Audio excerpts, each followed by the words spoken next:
Hi, welcome to Training Talk. My name is John Cullen, and I'm your host for the weekly series here at the Institute of Police Technology and Management, as we offer you a look inside of different training tips, case studies, and some of the excellent classes we offer as we strive to train the next generation of law enforcement. At this time, I'm going to send you over to our subject matter expert who's going to share this week's weekly tip.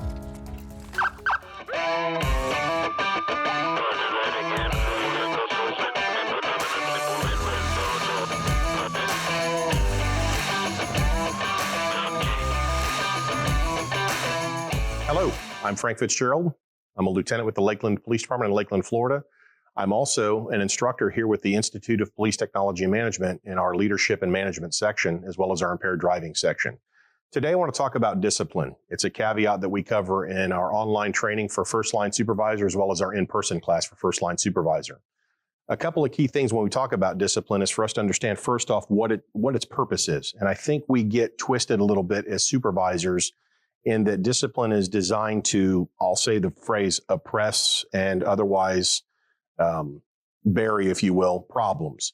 In reality, it establishes organizational control, and by enforcing obedience to the rules, and then, of course, correcting behavior. And that's really what we're trying to do here, is we're trying to correct behavior. Now, some of the key factors to remember as a supervisor, as a manager within your organization when it comes to discipline, is you need to remember, very importantly, first and foremost, that business is business. And as line level leaders or as supervisors, managers, chief executives within our organization, we have a responsibility that business will always be business. We owe it to our citizens, we owe it to the agency, and we owe it to our subordinates to sometimes protect them from themselves. But when it comes to discipline, it's important to remember a couple of key caveats. First and foremost, be firm, but be fair. It's imperative for us to remember that by being firm and being fair, it establishes that baseline across the board of what the expectations are of your organization.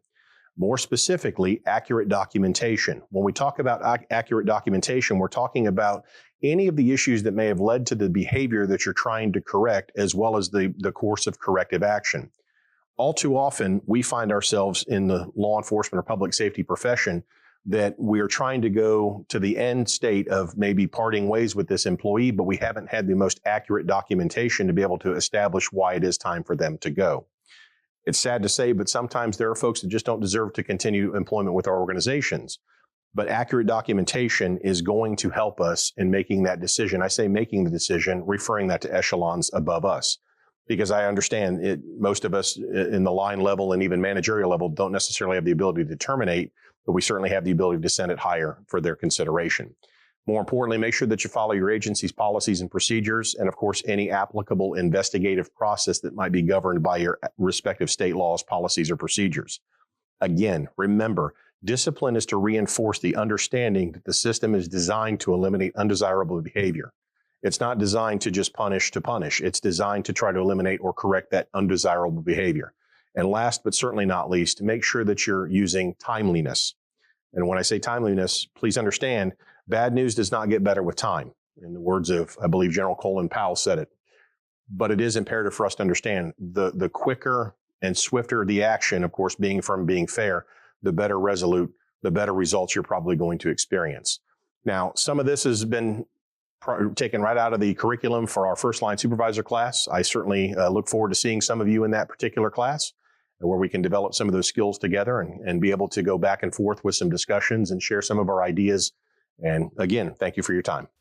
Thanks for watching this week's Training Talk tip. We hope that you found this beneficial as you move forward in your investigations. Please be sure to comment if there's any future Training Talk tips that we could bring to you or areas of interest.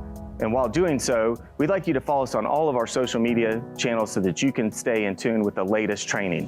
While doing so, also check us out at IPTM.org, where we have a large catalog of courses that are offered throughout the country. And if there's not one nearby, perhaps reach out to us and we could bring the training to you. Again, we hope that you follow along, found this useful, and we look forward to seeing you next week.